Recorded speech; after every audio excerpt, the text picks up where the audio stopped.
So super excited today. So how many people in this room want to know by the time they leave in 20 minutes, not 21 minutes, otherwise they'll get the hook, right? Exactly how to clone and replicate your top 10 biggest and best customers. Raise your hand. Come on, everybody else get out. Come on. Okay, let's do this again. Is this like, are people hungover from yesterday or what's going on? Or are you starting St. Patrick's Day? Who wants to clone and replicate their top 10 biggest customers? Say aye. All right, let's get a little bit of energy. So I'll try and fly through this quick. But I got a lot to cover. So I'm going to break it down into 3 core areas. The first is the journey, because that'll give you the context in terms of the strategies that we implement and the tactical components in terms of the operating system. And then the 2023 update is like, knowing what I know now with 2023, how can I apply this and really launch this forward? And there's some stuff I'm personally doing in my business that'll help you catapult things to the next level, okay? So this was the path we took to get to 30 million in ARR. It was really interesting because we started slapping away. We started off with deals that were 2 to 4K a month, and then we catapulted that up to 20 to 40K a month, right? We really hit it big in the January 2015 timeframe because what we did is we hit a deal that was 166,000 a month, right? So from there, then it grew pretty steady. And then when you look in like the second years, maybe 2.5 years in, we really started to focus on expansion.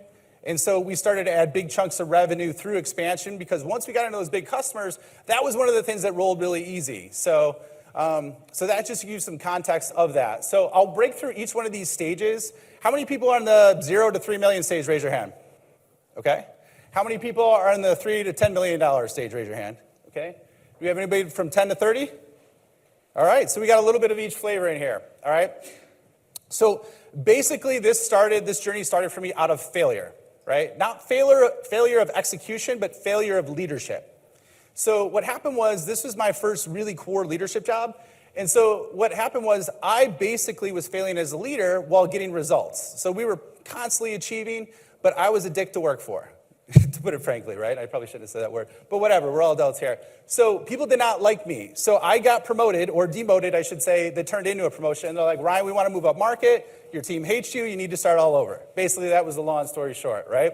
So it was a hard learning experience to me, but you'll see later as we get into things, there was a lot that I took away that helped me really bring that enterprise team to the next level, okay? So that's what I did not have. I didn't have a team. I didn't have process, playbooks, enablement, hiring budget, nothing. We weren't back. This was all bootstrapped. This is doing more with less, right?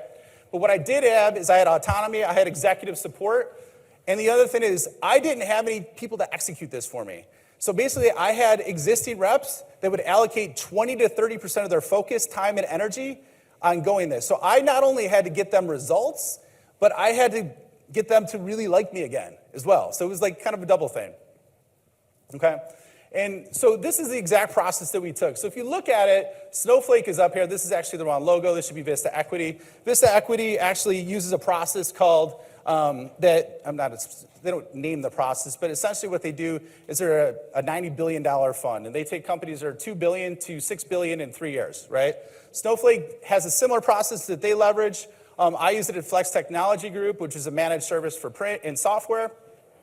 And basically, anybody can apply this. This is like highly useful. I'm going to talk about this much deeper. But basically, how many people know their ACV in here, their annual contract value or average deal size, right? Raise your hands. Okay, how many people in here know what the top 20% of their annual contract value is, the average of that? Okay, so we got one person in the entire room, right? So, and I'm going to show you why this is important. So what we did is I looked at that when I was creating the go-to-market. We looked at our 5 biggest wins, our 5 fastest wins, and our 5 biggest losses. Because there's deals that we shouldn't have been participating in, and at the same time, there were deals that closed really, really fast that almost seemed like magic, and other ones that were really obnoxiously big. And so that's kind of where that was taken from. You see how I'm doing on time? Oh, the time clock's not going up here. You guys want to get that rolling? Okay. So how many of you have seen this movie? Time, right here. Raise your hand. Yeah, a little bit? You guys like it or no? No? You haven't? Tommy Boy? It's one of the best movies of all time. Does anybody know what this is from? Have you seen this movie? Old school, right? Where Will Ferrell got shot with a dart in his neck, okay? So this is essentially what we were doing. When I say crawl, walk, run, and I'll kind of kick it off there, is I just showed you that formula, the biggest 5, fastest 5, and 5 biggest losses. So one of the things that we did is just like investments, think of someone who's closer to retirement where they only invest maybe 20% in stocks, the higher risk area, and then they had 80% in bonds. That's what we did with the enterprise side. So our team wouldn't starve. We had them focus on mid-market 80% of the time, and 20% was on those big hitters. Okay, but what happened was we eventually shifted it from 20-80 to 30-70 to 50-50 to 80-20, right? With enterprise being the biggest portion. The beautiful thing about that, if you don't have tons of VC money to throw in and create an enterprise team from scratch, that you could do if you do that, is basically you'll see who's capable of selling enterprise deals or not.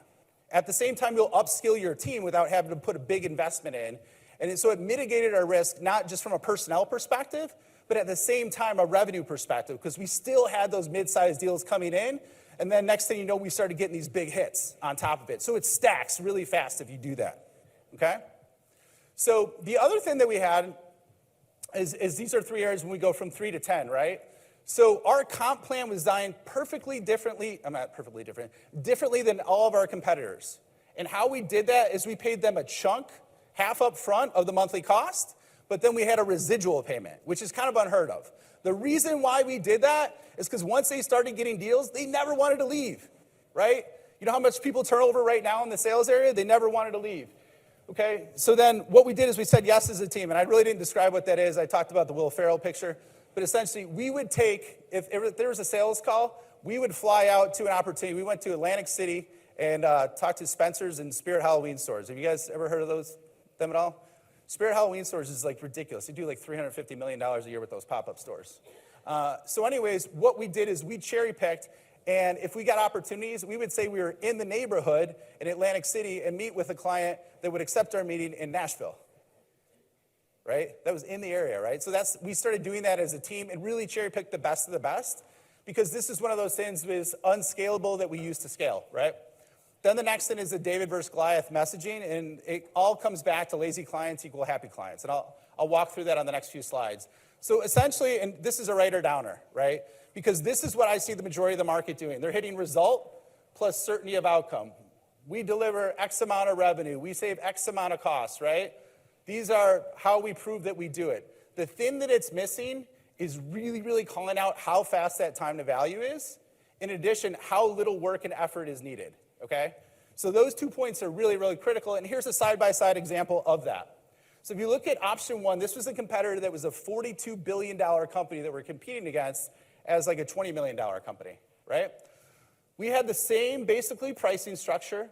We had 1/10 the amount of references of big customers that they had, but their solution, when it was all said and done, took 5 months to fully implement and a lot of time and work on their end. Ours took 4 weeks, and they barely had to do anything, okay? Now think about that. Think about how lazy people are and how resistant to change is, because when you're trying to implement an enterprise solution, what goes off in their head is, wow, that sounds like a lot of work, right? That sounds like a lot of work. So this got us past that, and it really disrupted the entire space. And the good thing is we got to exactly where they were because they were selling hardware up front. We did it later after the fact. And we still got the deals, but we got ridiculous margins. There's Fortune 500 companies where we got basically 75% margins on very simple hardware, okay? And I know SaaS is a little bit different, but I'm trying to bring context full circle, okay? The other thing that we did is we verticaled the horizontal, and I'll get onto that in a little bit. We went from 9 verticals to 3 core verticals, even though we could service any vertical. We systemized the quality and the KPIs in terms of enterprise sales, and then Leadership OS, it's basically a rhythm that we had weekly, monthly, quarterly, and annual for being really strategic on the exact counts we focus on, not just for net new, but for retention as well, right? So I'm going to get in all these deeper, so that's why I'm kind of going through it fast. I want to be sensitive to time structures as well, because we're halfway through. So I'm going to break each one of these down a little more granularly so you could have this to walk away with, okay? So you might want to take a picture of this. This is highly, highly effective, and anybody in the room can go do this. And this alone doubled our deal size every single year. This alone doubled our deal size every single year, okay? So this is the process what I talked about earlier with the perfect customer profile.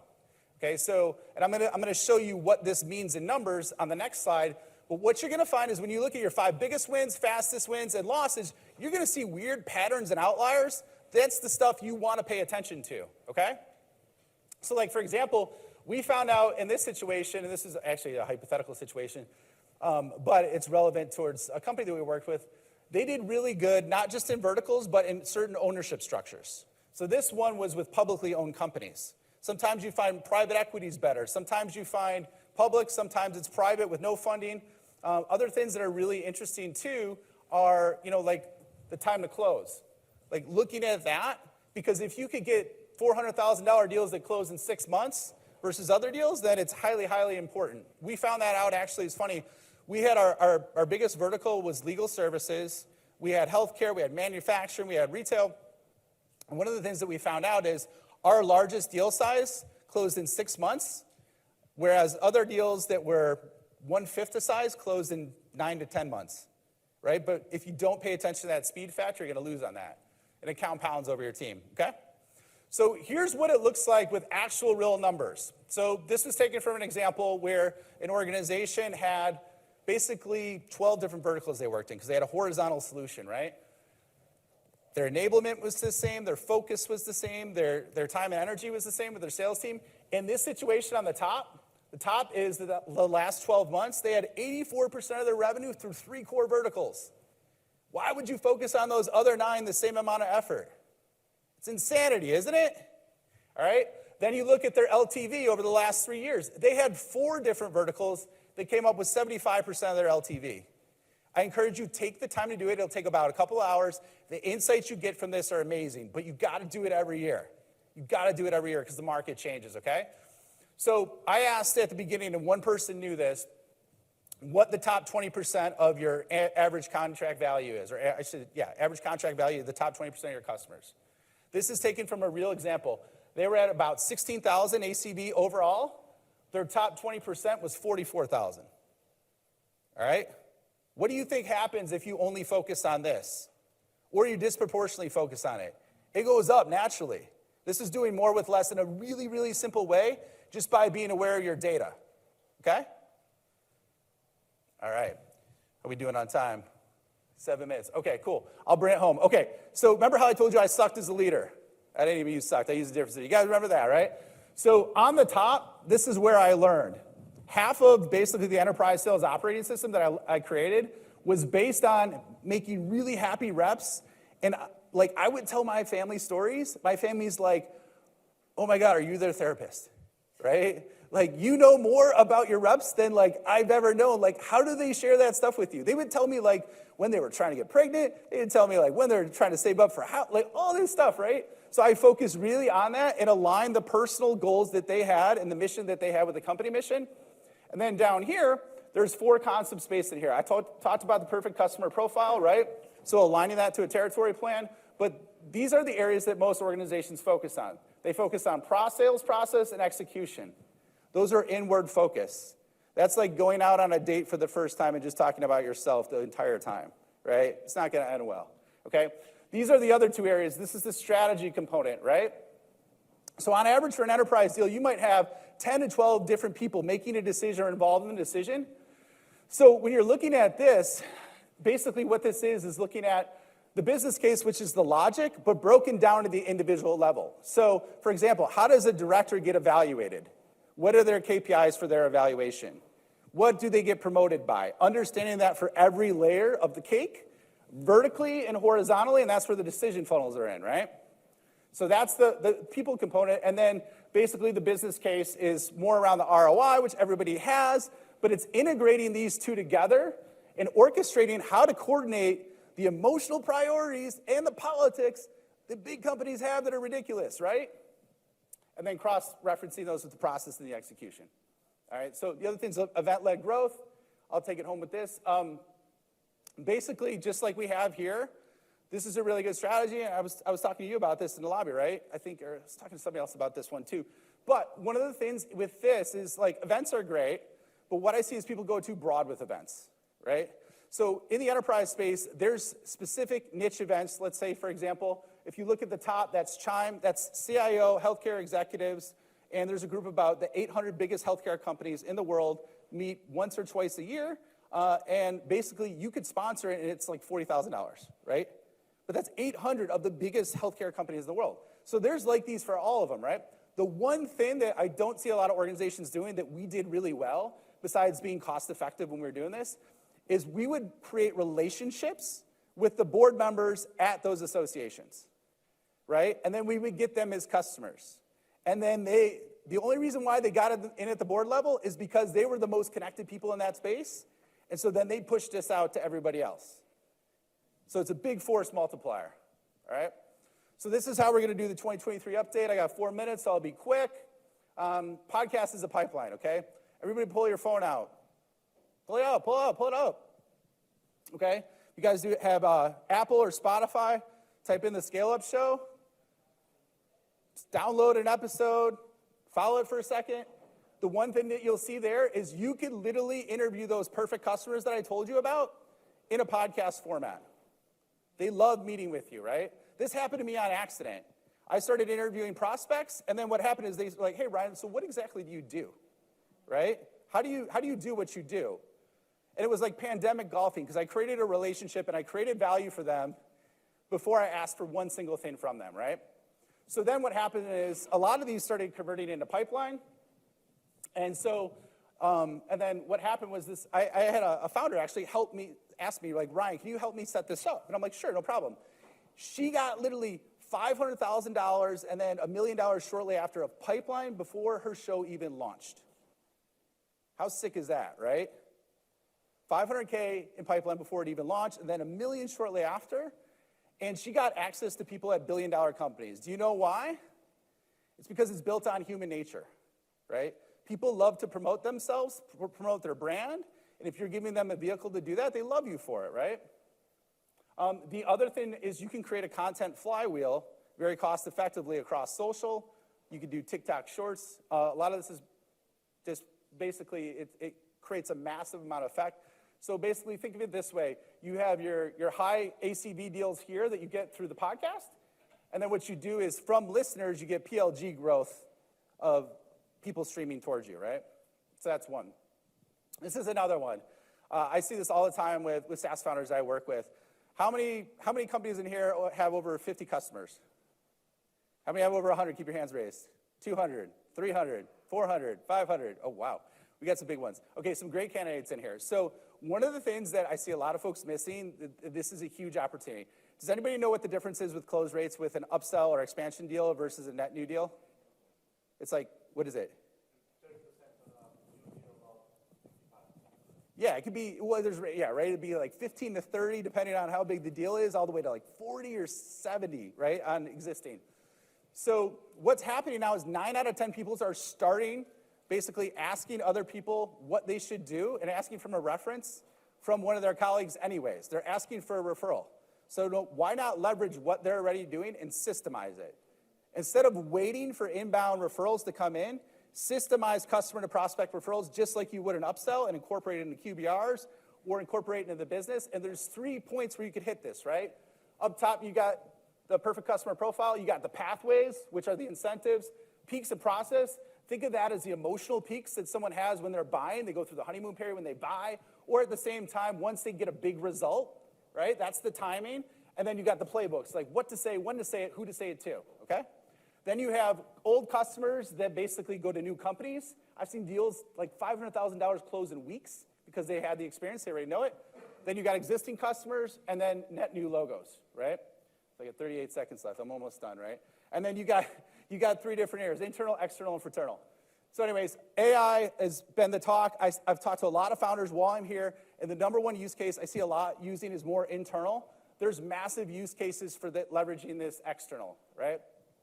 And so I've been playing with this a lot, everything from, and I know Stefan and I talked about some use cases for this. I'm excited to talk to you more about it, man. We got to do that before you leave.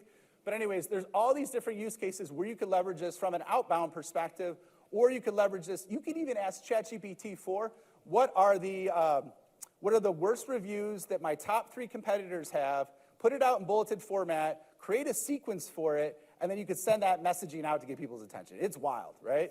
And then you stack on top of it the imagery that you could leverage with that these are all taken from AI as well, and really, really grow it up. You should see the guy in finance. I hope anybody in finance here?